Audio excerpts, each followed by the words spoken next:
If you've ever found yourself stuck in that endless loop of self-doubt, feeling like you're not doing enough, or you're comparing your parenting to that picture-perfect family on social media, then this episode is for you. Today, we are breaking free from the pressure to be perfect, and we're diving into what it really means to be a good enough parent. I am so excited to welcome Dr. Kizana to the Emotionally Intelligent Parenting Podcast. Catherine is a doctor, a parent coach, an advocate for empowering parents to feel confident, capable, and connected. And I'll be honest, when you hear doctor, you might imagine someone intimidatingly smart, and well, you would be right because Catherine is super smart, but here's the thing. She's one of the kindest, most down-to-earth people you will ever meet. Chatting with her feels less like talking to an expert and more like catching up with a good friend who just happens to have a ton of wisdom to share. So together we're unpacking the science of attachment, we're tackling the big question. We know we don't need to be perfect, but how real can we actually be with our kids? Is it okay to make mistakes, or are we just modeling bad behavior? Spoiler alert, I think the answers will surprise you and reassure you. Catherine also shares her wisdom on how to stop comparing your messy behind the scenes to someone else's curated highlight reel, especially on social media. And guys, this conversation is honest, it's uplifting, and it's packed with practical tips to help you to parent with more ease and more joy. I think that is something we all want. So grab a coffee and plug in your earbuds on your next walk, whatever you're doing. You do not want to miss this one. Let's dive in. Just before we begin though, I do want to acknowledge the Darug Nation. They are the traditional custodians of the land on which I live, work, and record this podcast. I pay my respects to all First Nations people and their elders and ancestors, and I acknowledge that sovereignty was never ceded, and I stand in solidarity towards a shared future. Okay, hey Catherine, how are you? I'm good. Thanks for having me, Steph. This was really exciting. I am so excited to have you on. I love you. I've known you for a little while now. We've met obviously multiple times in person, which isn't always the case for people I have on here. And yeah, I just love everything about you. You're hilarious, which I just said before we hit record. And like our work is like super aligned. So I feel like we could talk for hours and pick each other's brains. And so I'm really looking forward to having you on. I'm going to try and keep it concise. And now I have to be funny because you've set up that I'm hilarious. So no pressure. See what I mean? Oh my gosh. Okay. So we're talking about, this was your idea. So I'm going to throw you under the bus. And I like wholeheartedly love that this was your suggestion of what to talk about. Because as you just said, we could talk about so many different aspects of parenting, understanding kids, their emotions, their behavior, ourselves as parents. But I think there's a lot of us out there who, especially in this day and age, really feel like we're not doing enough and we're not good enough parents. So we're going to talk about that today. But for everyone who hasn't found you and your work yet and followed you online, which we'll drop the links and everything like later and in the notes, tell us a bit about you and your background, being a doctor, moving into parent coach, like having your own child, everything. So Yep. go for it. Okay. So I was a medical specialist. I was an emergency medicine specialist, fully fledged. So I'd done my medical degree, all my postgraduate training, and was working. So I was the person running the emergency departments. And I thought I'd reached sort of the peak of my career, and that was what I was going to do till I retired, because that was what I'd been doing since I was 18 and studying. And then I had a baby. And in all honesty, Steph, I went into having a baby a little bit smug because I thought, I know a fair bit of stuff, right? I was very confident handling babies. I'd worked in neonatal units. You know, some parents are terrified to like put their little arms through the, onesie. And I was like, no, I'm good. I had a lot of experience with cousins. I'd been around babies. I thought I'm gonna be okay, right? I was not okay at all. I actually got quite a significant postnatal anxiety and depression when my baby was about 4 months old. It happened very suddenly. There was a big hormone shift, and she went through that 4 month sleep regression where they decide to stop sleeping. And I spiraled very quickly, and I actually ended up needing to be admitted to hospital. And it was in the psychiatric hospital, which was a mother baby unit. So I did get to keep Mia with me, thankfully. But it was there that I was introduced to these concepts that we're going to talk a little bit about today. But this idea that how we are parented impacts us forever. no pressure. But this idea that, I'm 42 and I could say, well, my childhood was a very long time ago. It's not still impacting me, but it is. And it's about how we're wired and where our nervous system is set and what we learn is safe and unsafe, from emotions to experiences to all sorts of things. And it wasn't till I, reached this low and was immersed in this environment where I started to piece together why I had become unwell.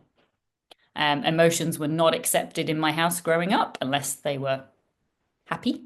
And so when I was having big emotions, fear, anxiety, sadness, I then, there was so much shame related to those feelings. And that was the spiral, essentially. I was anxious about being anxious. And I spiraled, yeah.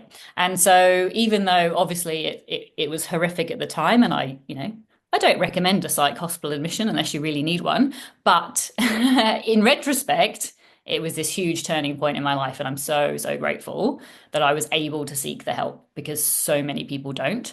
Yeah, and so essentially in the hospital, I thought, well, I'm going to make sure Mia doesn't end up here. That was sort of my thought process. And Mia may obviously end up with a postnatal anxiety or depression, but she won't end up in hospital and she won't end up alone and she won't end up afraid of her big feelings. And there started a journey of learning about parenting and attachment theory and nervous system regulation and all the things we know. And then, yeah, I essentially decided I couldn't be an emergency physician and the parent I wanted to be and the parent she needed. And so I left medicine and at 41 started my own business doing parent coaching, which is Whoa. not something I ever thought I would be doing. But here we are, and I love it. Wow. So I feel so embarrassed. I didn't know part of that story. I didn't know the extent of it. And I didn't realize, I also didn't know the exact timing of when you started, when you thought, okay, I can't go back to being a doctor. Mm. That's not working. That's not going to work for me and how I want to raise my child. So yeah. Yeah. So I did manage to work as a doctor for another few years, but I never went physically back to the emergency department. So I did some telehealth and then COVID hit. So obviously telehealth took off and I happened to be already working in that space. So I was lucky enough to keep that going for a while. But even that, I knew it wasn't my forever. It was like my whole world shifted on its axis and I couldn't go back to seeing things the way I used to see them. Yeah. Yeah.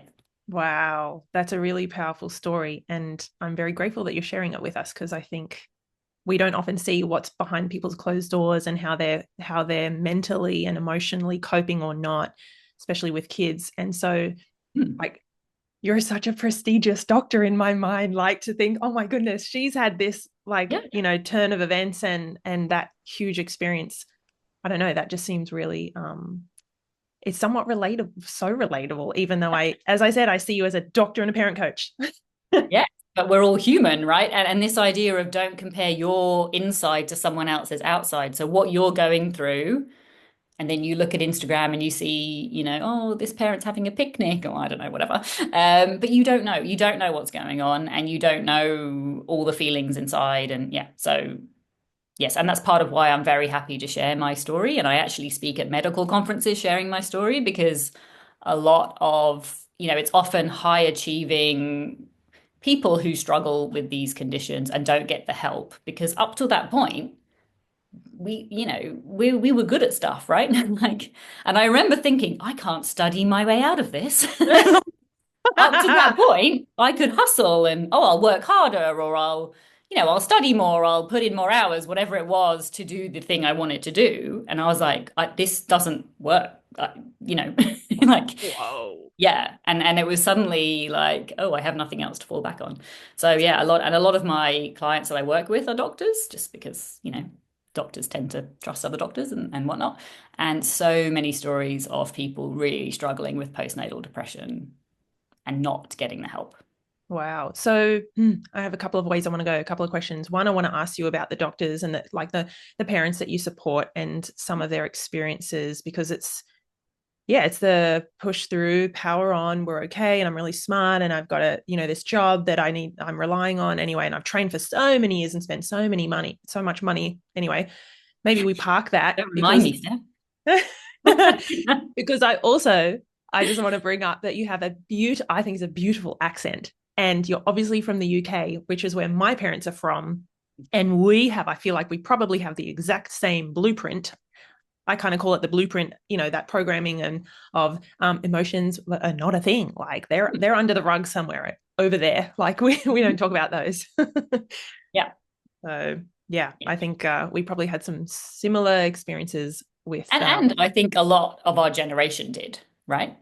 And this is something clients often grapple with when they come into coaching is that they don't want to complain about their parents. They don't want to look back at their childhood and say anything negative about their parents. And this idea that two things can be true, right?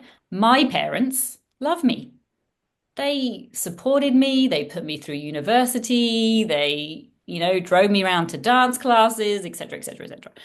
And they were unable to provide the emotional intelligence, the secure attachment, that sort of safe foundation that I needed. And there was a bit of a mismatch. Now that is all because of their own trauma and history, and it goes back generations. So it's never about blame or shame when we look back at our childhood, or when we're looking at how we are managing our own children, because shame is a dead end street, blame is a dead end street, and you get nowhere. And yeah, and this idea, yeah, two things can be true. Your parents can have done their best, and it can have left you with some deficits and some struggles. Whoa. Okay. So that's golden nugget number two, because I remember the first one. I forgot to like re-highlight it. You said don't compare your inner world. What was Inside it? to someone else's outside. Okay. Don't compare your inside to someone else's outside. I think that's so profound. Because And everyone would look at me and say I was successful.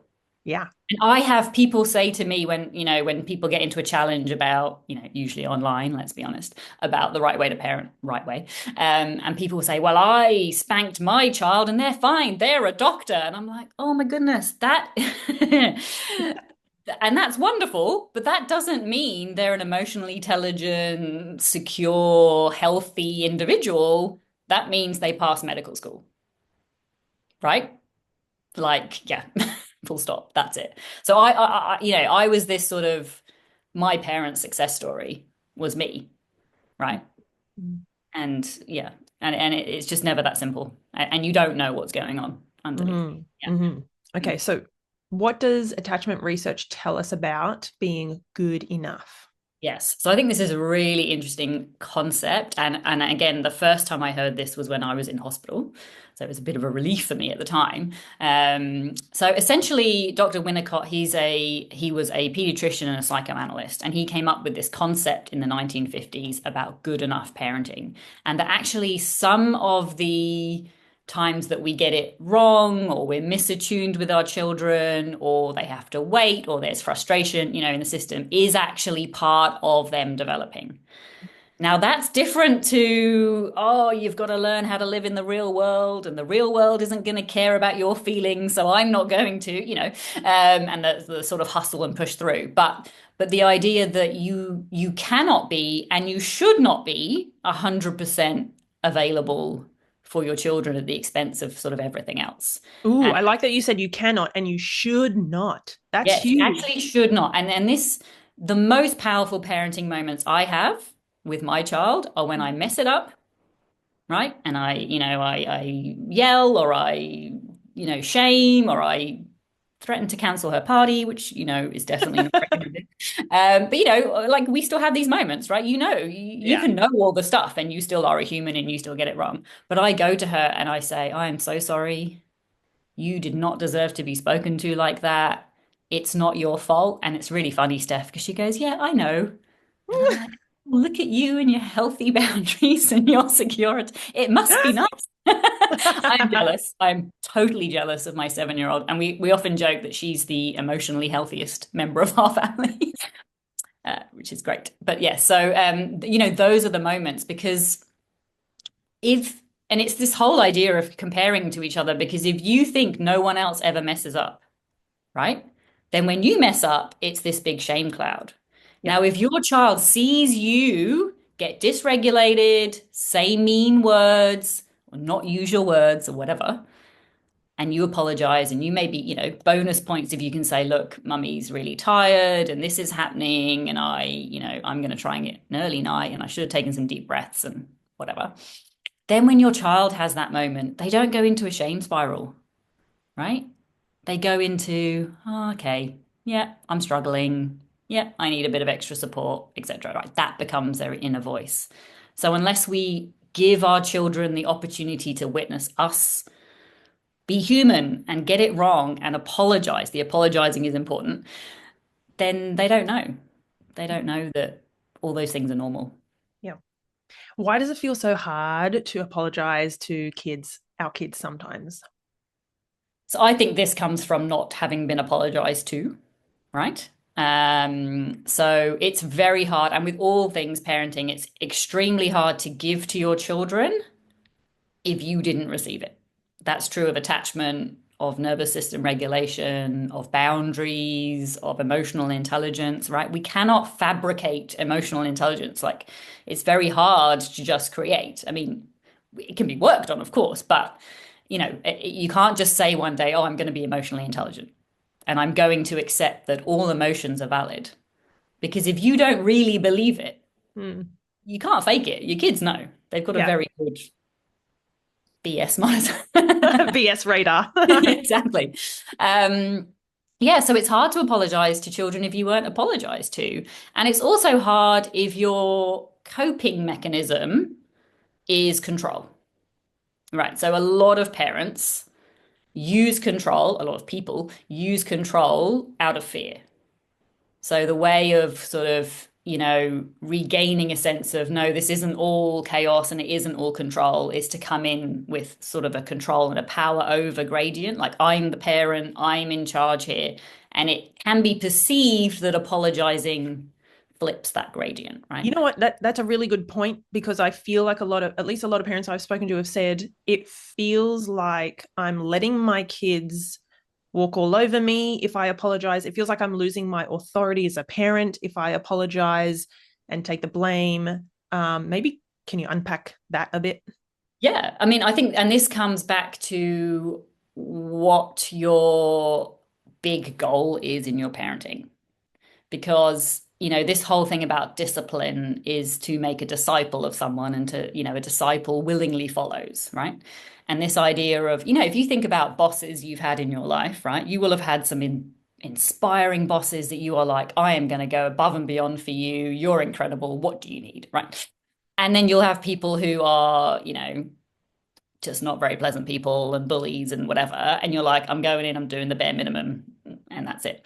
And this is how I think of it. I'm the leader in this family, and I want her to want to contribute and be part of it. And so I don't see that I'm letting her win. Or it's not a control battle. I think it's getting rid of that concept of it being a control battle, and more being like, I'm growing a human, right? I'm growing a human brain. And what do I want that human to say to herself in 20 years' time when she messes up? That's huge. Mm. Yeah, I Yeah. feel like a lot of a lot of us did not receive apologies from our parents. We didn't hear it. I didn't see it Not between my once. parents as well. Whenever there was a disagreement or an argument, it was over very quickly. Um, it was probably then discussed maybe behind closed doors, if at all. And so I didn't observe, like I didn't have that modeled. I didn't know how to disagree, and how to have conflict, and then how to own your part, take accountability, apologize. And so yeah, like first time I got into a relationship at like 17 or whatever it was, oh my god, like if there was an argument I crumbled, and I was Mm. like, sorry, I don't know, please, absolutely, like, yeah, just zero skills really. Yeah, and that may also come back to attachment and this idea of, good enough parenting. So that term was coined by Winnicott, but it actually fits in beautifully with the decades of attachment research we have that shows that securely attached parents are attuned 30% of the time. Right. Now, whenever I say this to a room of parents, right, that you only have to get it right 30% of the time, everyone is like, but surely we're doing that, right? We change every nappy, we give them a roof over their head, we take them to school, we feed them, da da da. And it's like we're doing so much. And this is why I'm so passionate about giving parents this information, because we are working so hard, right? There is not a parent I know who is not working so hard to provide for their children and to get it right. But we're not told the rules, right? So we're not told what the stuff is that we need to get right. Okay. So we're all off here with the fancy parties and the extracurricular and the whatever.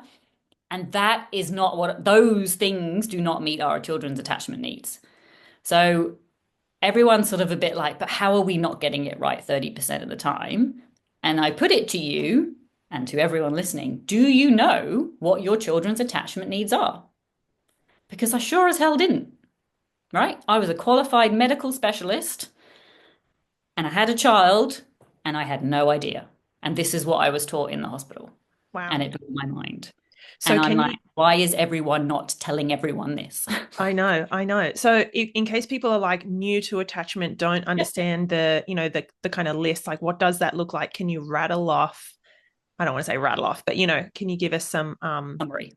summary or where to start? Yeah.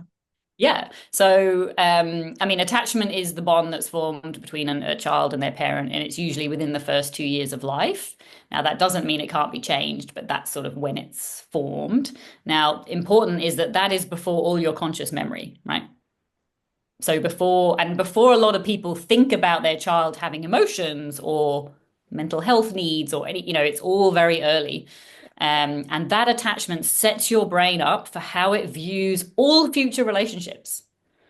So, my current relationship with my husband is impacted by our attachment styles every single day. So And so is wild. everyone else's, and your friendships, and your colleagues, and your children, and everyone.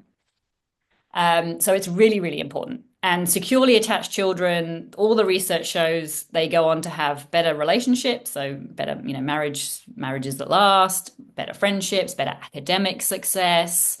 They're happier in their work, like all the things you want for your children, right? The path is secure attachment. And it's obviously nuanced in that it's all about a relationship, right? So it's about getting to know your unique child and you. There's only you, there's only one me and Mia, right?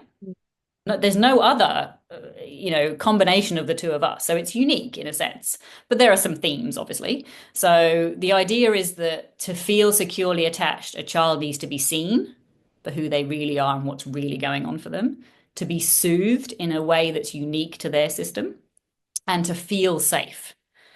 Now, to do those three things that sound sort of pretty simple, we have to know how to decode behavior, right? Your 7-year-old gets in the car after school and is like, I'm starving, the sandwich you packed was rubbish, and no one talked to me, and and I'm not going back to school, and I hate ballet, and right.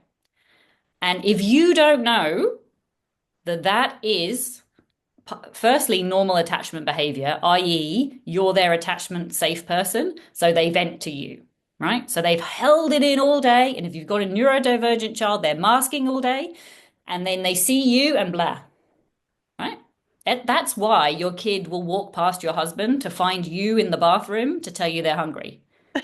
It's attachment. It's not actually because anyone has useless husbands. Well, I mean, you might have a useless husband. I don't know, but it's actually primary attachment. They go to you with needs. That's what happens. So that's partly why it's happening in the car as soon as they see you, right? But people feel persecuted by that. Oh my goodness, I've just got here and you're already at me, right? But when you know, actually, this is just healthy attachment, this is them just venting. Then, when you understand nervous system regulation and you understand this is them trying to regulate, they've got to get all these things out that happened all day. And it's not about the sandwich. You didn't pack the wrong sandwich. It doesn't matter. They're just having an event, right? Like when you get home and complain about traffic and your boss. And so, if you don't know what's going on and see the behavior in that way, you're not seeing that child. If you start getting offended, don't talk to me like that. You pack your own lunch then, and what? And that's all totally understandable, of course. But then we've missed So there's your 30%, right? You can see how easy it is to miss these moments of seeing the child for who they really are because we're not taught, Steph, are we? Not taught how to decode behavior. No, not Right. It blows my mind that parents are not taught this. And this is what I'm so passionate about bringing this to people because when you have the information, it's still hard work. Parenting is still tough and you still get it wrong, but at least you know the rules. yeah. At least you've got a hope of meeting these needs. So that's the scene. And then soothing, everyone's so different. You, when you're upset, you might like a hug, you might like a pat, or you might be someone that sensorily, that is, I'm overwhelmed. Don't even touch me. Don't come near me. I need my silence, right? Or, yeah, I mean, there's so many different ways. So it's about getting to know that about your child. I can't tell you what your child likes, how they like to be soothed. It is trial and error. But again, people get offended, like, oh, I try and give them a hug when they're having a tantrum and they tell me to go away. So they take that like, oh, either I'm bad or the kid is just a monster, right? And it's like, no, that's just, they don't need a hug right now. That's not soothing to them. And all that is information for you, right? So, okay, so when my kid's upset, they actually need silence. And so I just, that's true with mine. I just sit there and I'm like, it's okay, I'm here. And I say very little, and she needs that quiet, right? But it's learning that about what. And then the safe is this idea that, safety is not whether you think your child is safe. So you can send your child to school and go, well, yeah, you're safe, you're at school, right? Everyone has a working with children check, the gates are locked, you're good. But if your child does not feel safe, right? And this can be for lots of reasons. Their sensory needs might not being met. They have a shame response if they're called upon in class. Yeah, it could be a million things, right? If the child does not feel safe, then they're in fight or flight. And that's, and they're dysregulated. And then all that behavior comes out. Mm. So it's knowing those things and applying it. And it's like any relationship, it's all the little interactions that you want to try and build that up as much as you can. But you can see how suddenly it's hard to get the 30%, right? Yeah. And, Yeah. and this is why only 45% of people are securely attached. Yeah. Wow. Okay, so there's so much in there. What is, and you like just the way you explained it so clearly and easy to understand. Like it's so good for me to rehear that stuff because it just validates that, okay, this makes sense. We're on the right track. And, it is important. We need to share it with parents. Mm. What is, or what would be one thing that if parents can take it away and they get from this conversation, or it kind of like if they can just absorb something that's going to help them on their path, what is something maybe that you can share, or what's something that you often say to parents to support them? Ooh, yeah, that's tough. I think this idea of bringing it back to the relationship, that you and your child are in a relationship, and how you show up in that relationship is the only thing in your control, right? You can't control your child, you can't control anyone, you can only control you. And think about, what do you want them to learn about relationships from how you show up in the relationship? So if you turn up soothing, oh, looks like you've had a hard day. I've brought you a snack. I'm going back to them getting in the car example, right? If you're soothing and you see that this isn't, and don't take it personally, right? This we take so much personally in our parenting, and it's hard. If you're the mother, you're probably the primary attachment, so a lot comes at us, Mhm. right? But it's actually the job of the mother, of the primary attachment, to take it all the blah, process it into something, right? And hand it back. The reason you're feeling like this is you're having a really hard day and it's end of term and you were up last night, whatever it is, right? And that is actually what therapists do. Psychoanalytic therapists take all our emotions, bundle it up, and hand it back to us, process, like help us with that. And so when, parenting, people think it's just keeping the kid alive, right? And shuttling them around from things. It's not. It is the most important job you're ever going to have.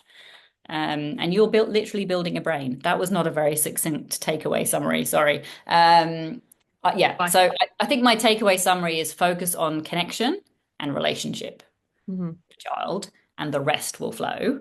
And do yourself the honor of skilling up and getting more support and information in your corner, because there is no other job in the world where you rock up and they don't give you some training or some information or a leaflet, right? Something about how this thing works. And this is why, like, getting a parent coach or doing a course or something does not mean you're a bad parent. It actually means you're an awesome parent and you're looking for support and information. And we all deserve that. Mm. And I This, have pediatricians working with me. I have neurologists, GPs, all these people that everyone else would think has all the answers, right? They don't. They don't have the answers either because they're also not taught this information. So, there is absolutely no shame in getting help. I love that so much. I can't express. And I also love the 30%.